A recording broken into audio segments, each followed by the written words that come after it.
Oh, hello. Today is my last day of winter break right about here. So I will be going over roguelikes versus roguelites. So start things off, roguelikes in particular would be games with a permadeath element, but were you to say like die like your character was, then the game would start from scratch. Roguelites, on the other hand, would have it so that there's the same permadeath element, but pretty much you are able to have like upgrades and just like different things to help you in future runs. To start things off, I'll just show you just different roguelikes slash lights that I've played in past, but just like Slay the Spire, Nuclear Throne, FTL. I'd say besides that would be like I want to say like Darkest Dungeon and different other ones, but yeah, you get a good glimpse here. But pretty much just having said that, just ranking these based off of my knowledge and different things.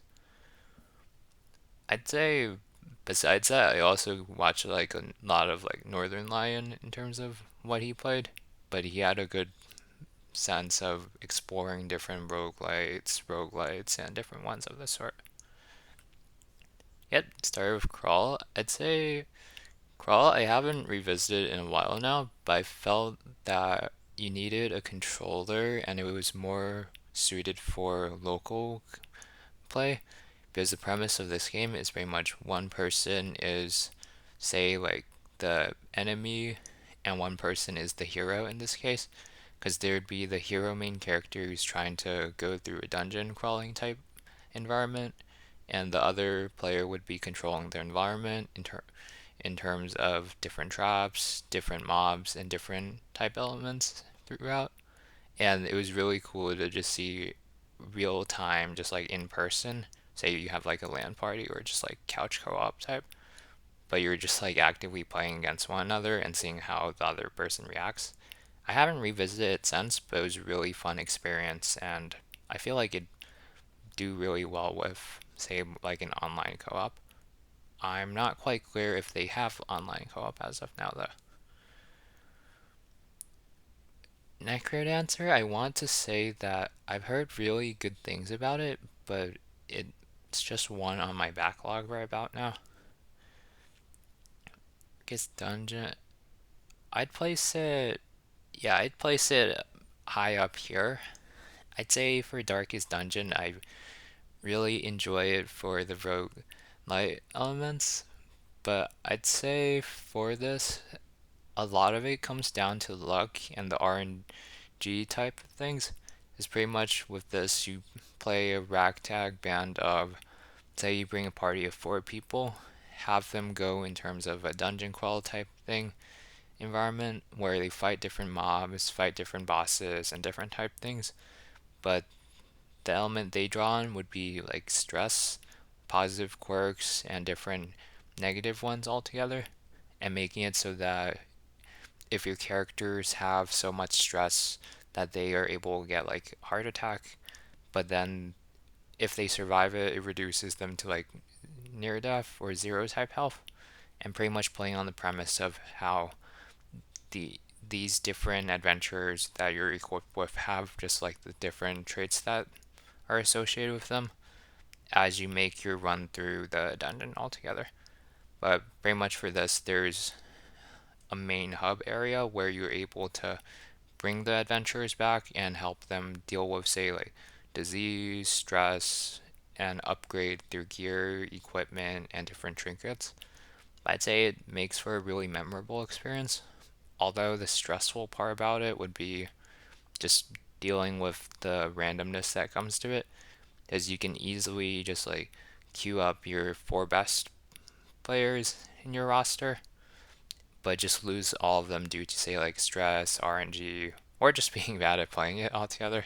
But I'd say it's more of a time sink one, but definitely up there in terms of things. I'd place Dead Cells right up here. I'd say for this one, it's a roguelite in which it has the different upgrade elements as you traverse like left to right, just like So for this one, you're going left to right in terms of traversing it, pretty much. So it's more like a top-down one. Sorry, I think misspoke top-down. But you're going from left side of the screen to right side, and there's different elevations through where you just like go platforming one way or another.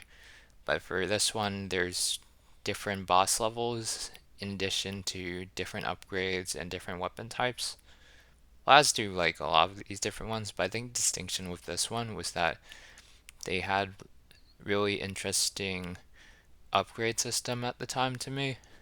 In addition to, I'd say what was charming about it was that they had bits and elements of that, but also made it so that you can distinctly upgrade your characters in terms of just differing positive attributes you wanted about them. But I also remember the gameplay being memorable for what it was worth in terms of different type builds you wanted to go for or how you wanted to go with play overall. But I'd say for this one, I'd say there's a lot of replay value, but I just didn't quite play it as much after a while. But I'd say when I was playing it, it was more early access at time being.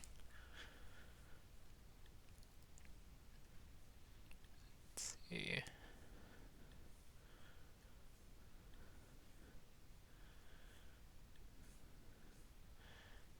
I'd say Don't Starve. I definitely place up in S tier. I'm a huge fan of Clay Entertainment overall in terms of really enjoying just their huge roster altogether. Whether it's ranging from like he was like Mark of the Ninja in addition to just different Grifflins in addition to different other one. I think it was like Shank 2 from my understanding. But they have a good roster of different type of games. But I can admire how every game is distinct in its own right. So pretty much for Don't Starve, I like how there's all these different characters, but there's just nothing alike in particular. Like say like Wilson, I want to say his name is Wilson, but this character in particular is a lot different from just the different type ones. Say there's like a fire starter type. I want to say that's Willow. There's also like a spider. There's also a robot. There's just different other ones that help one another in terms of the gameplay style. But pretty much Don't Starve is much you're spawned in and pretty much you get a top-down view of the world and you interact with it in terms of making it through the four seasons, setting up a base for yourself, and being able to feed yourself throughout the course of the game. But they make it so that it's more, I want to say it's more like hunter gathering in terms of foraging and building your own base and making it so that I want to say it's fun and quirky in terms of they don't rely on, say, like firearms or like different type things to make it more easier, but they make it more, say, like spears or just like different things to make it more interactive. But I think it's more that I like the quirky animation style in addition to just the different unconventional mobs that you interact with throughout the course of play. This one not too familiar with.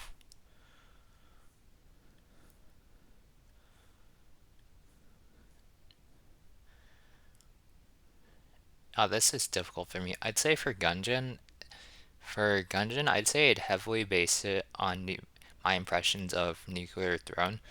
As for Enter the Gungeon, I had touched Nuclear Throne prior to this, but I appreciate how Gungeon has the RNG aspect where every time you start with a new character, just like actually from my memory, it's not a new character necessarily. It was a new just equipment you start with every time, and you just pretty much roll the dice on that and interact with a randomly generated world. And building off of that, you would say face off with different bosses throughout the course and be able to best be able to best interact with. I want to say it's not necessarily like a bullet hell, but it's more just dodging a bunch of bullets and sort of just like navigating different mob types and fighting through those. I like that element of it, but then there's also like a shop element, upgrades, and different ones from there. So I definitely place a strong A in particular.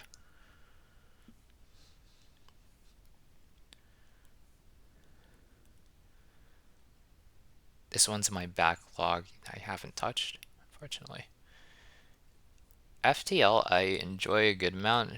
For this one, I would say it's definitely up there for Roguelite for me. Because, so for this one, it's more so you have a ragtag group that are trying to make it like left to right in terms of space travel in particular, and they're trying to escape the Federation, from my understanding. Those are like the enemy type mobs, but you're pretty much manning a spaceship in which everyone is in charge of one bit, say from like weapons to piloting it to oxygen tanks to engine to like all the different sorts. But it's pretty much the management of those while you play alongside it. As you traverse the environment from the left side to right side, you interact with a bunch of different scenarios, whether it's, say, someone needs fuel or someone wants to send you on a quest, and you go through these different nodes. Just having the mystery and RNG of the world being generated is really cool to me.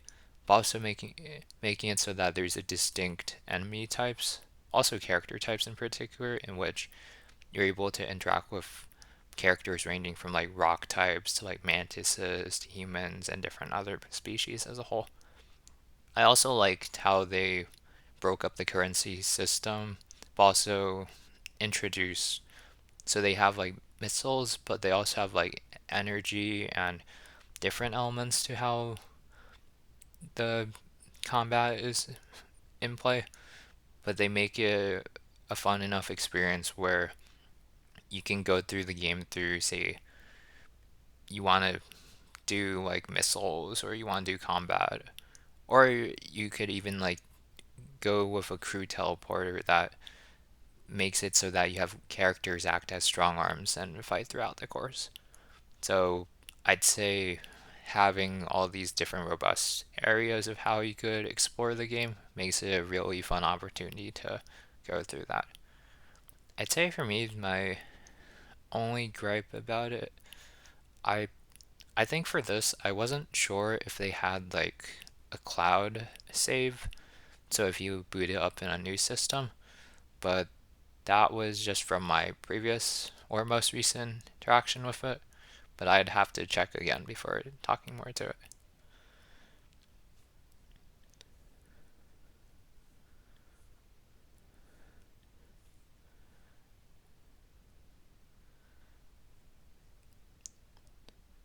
Mm, that's difficult.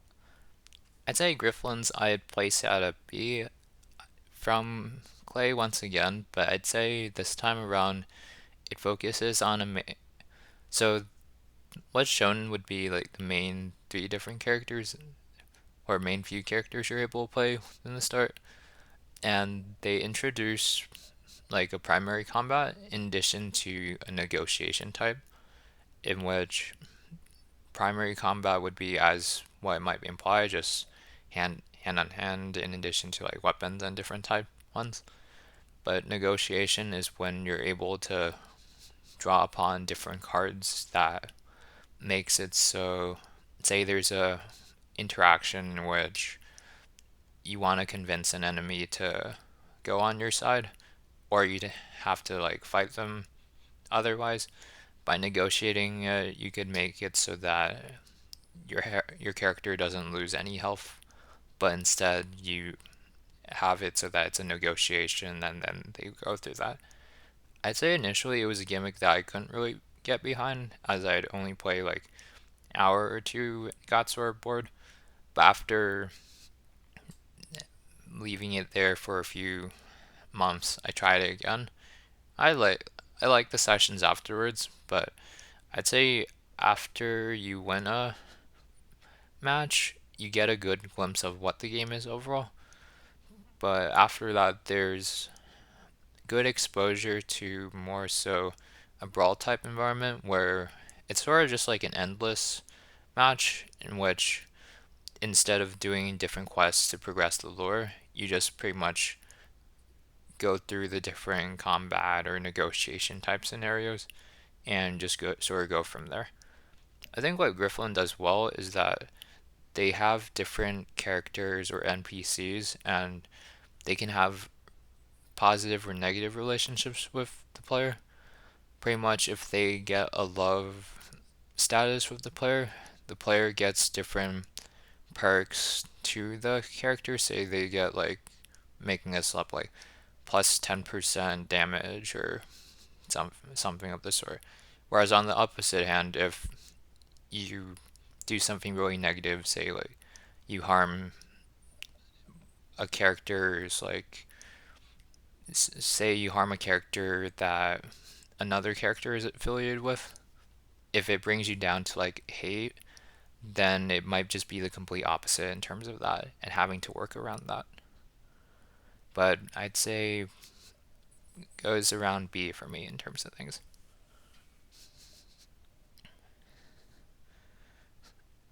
For Hades, I've definitely heard good things about it. I just haven't touched it yet.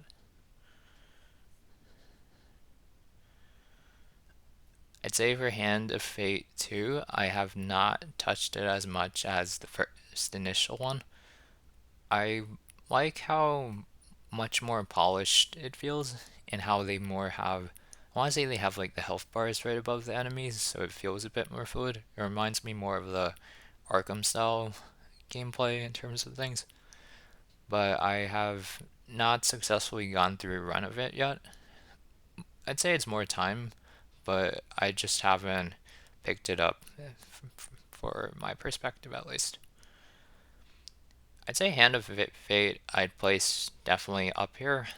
So pretty much the premise is that there's a character that shuffles this character here shuffles you a deck of cards, and this is the representation of you going across the board. You pretty much have a piece in which you go across the cards, and every time it's flipped, it's either different scenario, different enemies, or boss or different type scenario. And pretty much having it so that the currency would be your health, your food, and the gold currency at hand. But I like it how every time you play the game, you can gain new cards that you can shuffle back into the deck and just make it a newer experience every time.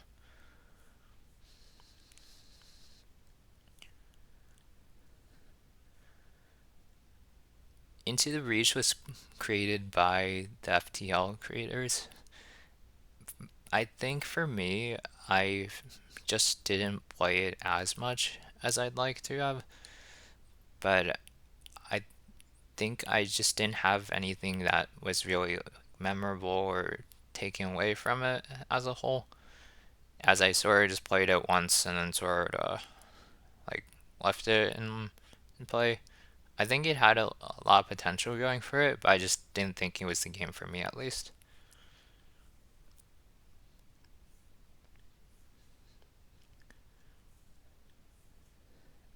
Probably gonna just run through a bunch of these I'm not quite familiar with. Actually, let's see. I hate putting Moonlighter here because it has an interesting.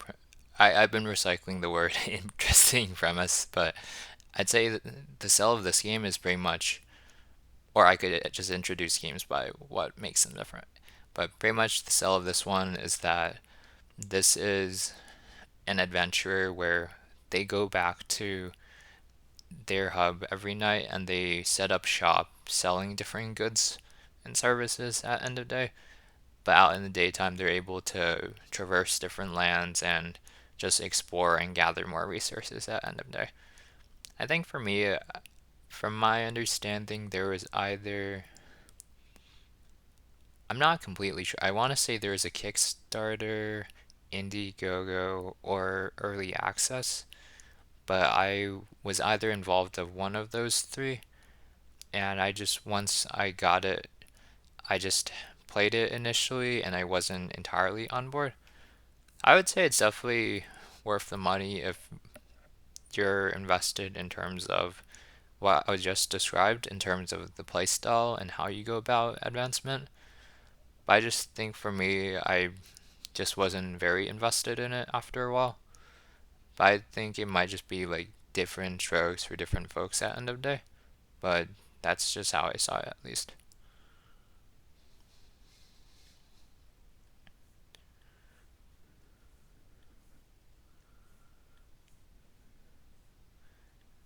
I'd say Throne I'd definitely put in S, but very much for Nuclear Throne, there are a lot of different characters that you can play as, and they have extremely different play styles in terms of things. As say like this main character here, like I want to say his name is like Fish, he's able to like dodge and roll, and all these characters have the same type weapons that you can rotate with from pickup throughout the game. But it's pretty much how you incorporate the different character roster throughout the course and pretty much make advancement level to level starting from I want to say it's like it goes from like a sand dune to the sewers to Iceland, like Frostland area into more techno area, but pretty much just making progression from area to area and sort of some more like not exactly bullet hell, but bullet dodgy type environment where you're actively playing these characters and maneuvering using like WASD and just like moving around in particular. But I like how robust the characters are in terms of you're able to say like dodge, or there's a plant in which you're able to plant throw seeds at different enemies and force them to stay there. Or like this crystal one where they block off all the enemies. Or even I want to say this is there's also a telekinetic one where you can draw your enemies closer to you, and then there's another one where pretty much after you defeat an enemy, you're able to like make them sort of like implode and making it like an area of effect type one. Pretty much for this, it derives a lot from the different characters that you have in the roster, but it had a lot of different memorable ones, and that very much influenced just how I view, say, like Gungeon or Isaac or different other ones as a whole.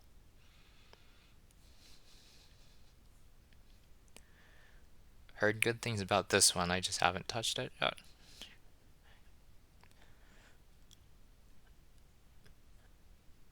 I'd say Realm of the I'd say for this plays more of a multiplayer one, as I'd say a lot of these previous ones would more like single player focus. But for this, I'd say, hmm, having a hard place it maybe like he, I think for this one it heavily depends on if you have just the attention span for more RPGs and different type ones as a whole. Is I'd say for this a lot of it was more just the upgrading elements in addition to just grinding and working through the the characters as a whole. It's like gradually upgrading your characters and different ones as a whole. But I can recognize how that's a lot of the different ones. But I think for me, I don't play as much multiplayer anymore because I feel like a lot if it thrives on the multiplayer aspect of the games. Once the game is no longer as active, then it's harder to like grow your character or like build your character as fully. But I think I just wasn't as invested as I'd like to be at the end of the day.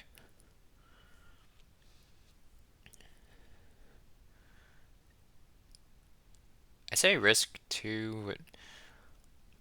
I was a huge fan of Risk of Rain 1, but for Risk of Rain 2, I think I just wasn't very good at it, like the aim element wise.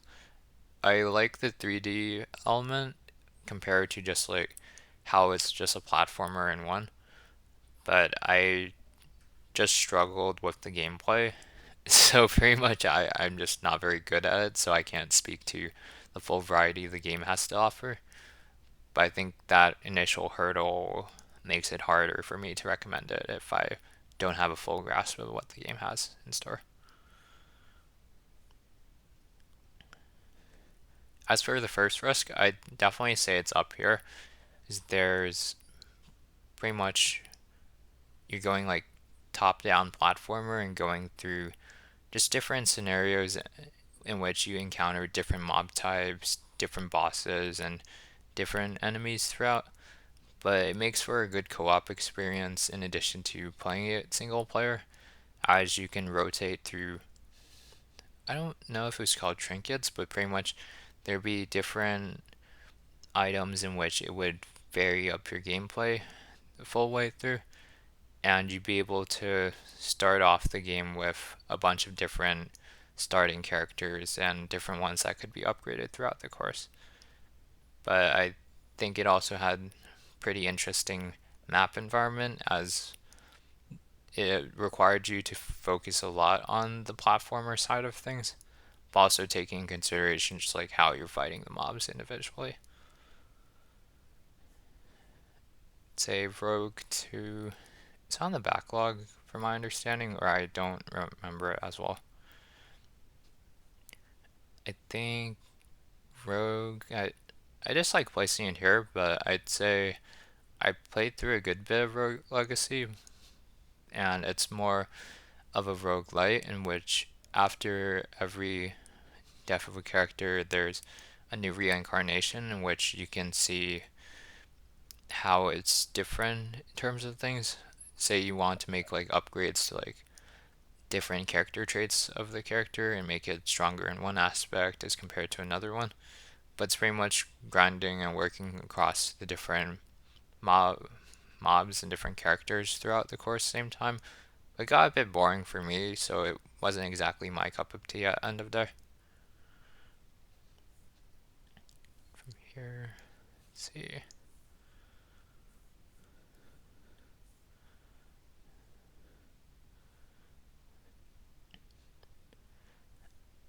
I'd say for Spire, I definitely place up in, I'd say high A for me. I think for Spire it used to be more S, but I think I sort of burnt out from it. I think Spire actually introduced a huge place in terms of the genre overall, as I know that Darkest Dungeon 2 has a lot of gameplay elements that might have been inspired from Spire, but I I do really enjoy the card elements of, say, you're fighting characters within like a dungeon area. There's like different cards you can play, and then you lively interact with just the different mobs you want to fight. I like that element in addition to different relics you can go forth with, in addition to different classes. My understanding is just a basic like warrior, mage, and then thief type, and I fully enjoyed it throughout the course. I think for me, it's that I think I just played it enough where you did the endless ones and then you sort of got a good grasp of the gameplay loop. But I think for this, it's that after a while, you get a good sense of the different mobs, the different bosses, and after a while, if you are familiar enough with it, it sort of becomes boring to you. But I think and then it's definitely worth a play initially to get a good introduction to the environment. But I think for me, why to boot it up again, I want to try out like different mods or different type interactions as a whole. Because I know there's a mod community in which they make it so that say you can play as the bosses that are fighting the character and just different ones throw throw a bit of variety in terms of gameplay elements as a whole. So I'd say strong A here, but I'd want revisited and perhaps like Mata in particular.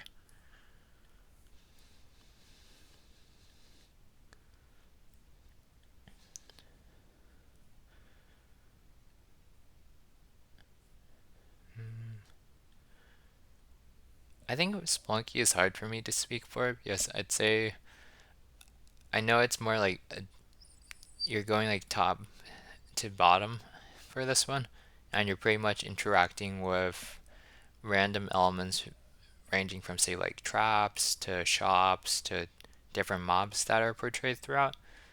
But I think for me, I couldn't really get behind the gameplay. 'Cause I think for me, there wasn't enough variety for me to be as involved with it after initial run.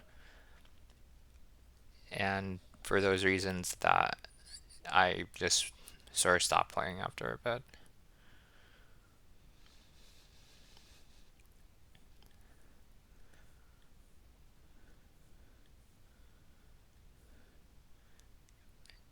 Oh man, I'm gonna feel bad for the Isaac ones, or I don't think I can speak enough about the Isaac ones, but I'm placing Isaac ones here because I think it's that they have a robust enough gameplay for the game itself, but I just don't think it was for me in terms of things.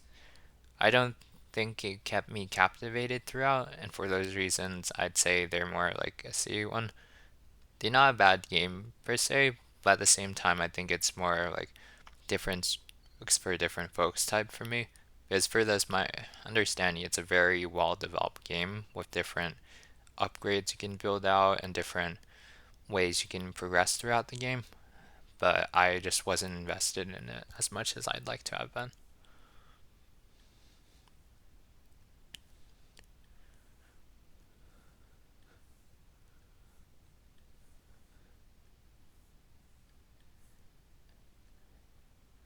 Wow, I just did not know there was this amount of roguelites and roguelikes in particular.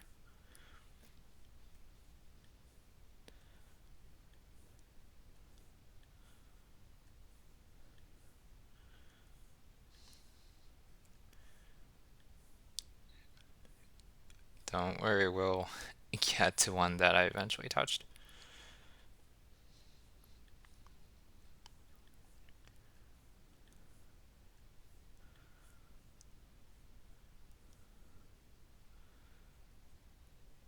Ooh, this is well, I think for Sunless Sea, it's pretty much you are a captain of a ship and you go on a voyage and it's sort of mapped out throughout the course of the game, but there's not distinct like combat environments to keep you as invested in the game.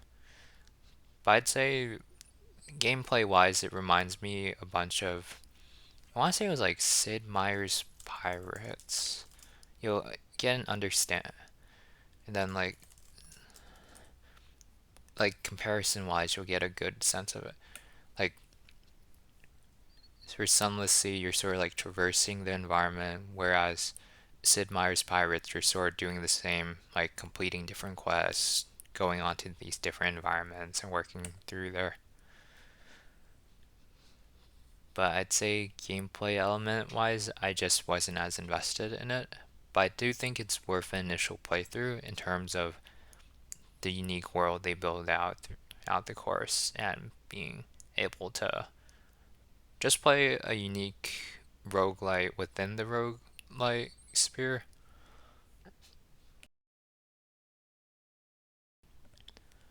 Skies is the same developer, I just haven't explored it.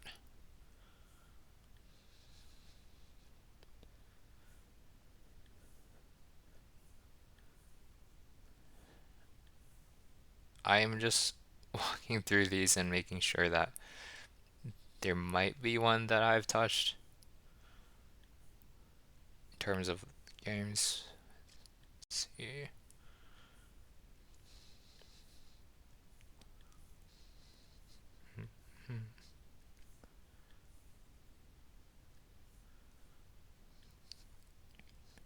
So I think otherwise there a lot of it I am just not as invested in anymore. Like for example, like this one I've seen before, but I just have not picked up myself. 'Cause I remember a lot of these, or I want to say a lot of them I might have gotten on like say like a humble bundle or in one capacity or another, but sort of just got busy with life in which just stuck with what I was more familiar with and not necessarily like trying new ones that might be like genre defining, like say like a Slay the Spire or a FTL or like an Isaac.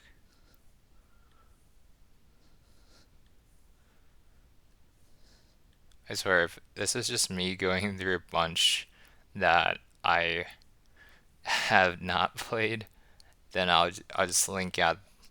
I'll just put like a time stop at the end. It's like, okay, he has not played any of these.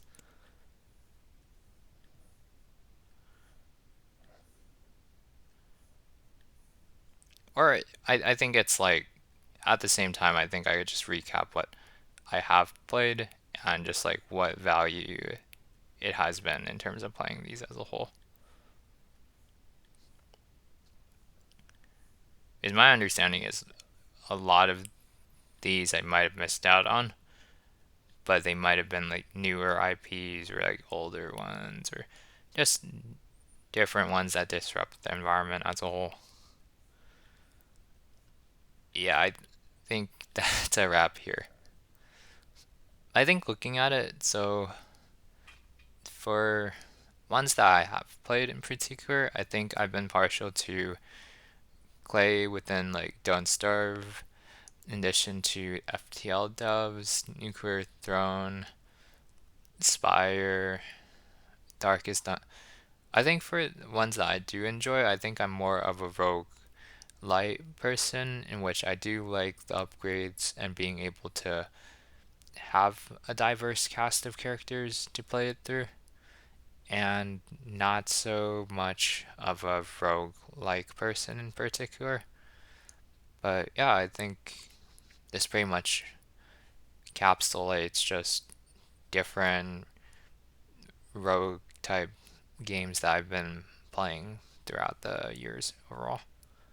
But yeah, thanks for tuning in to view this otherwise, but hope you had a good holiday otherwise.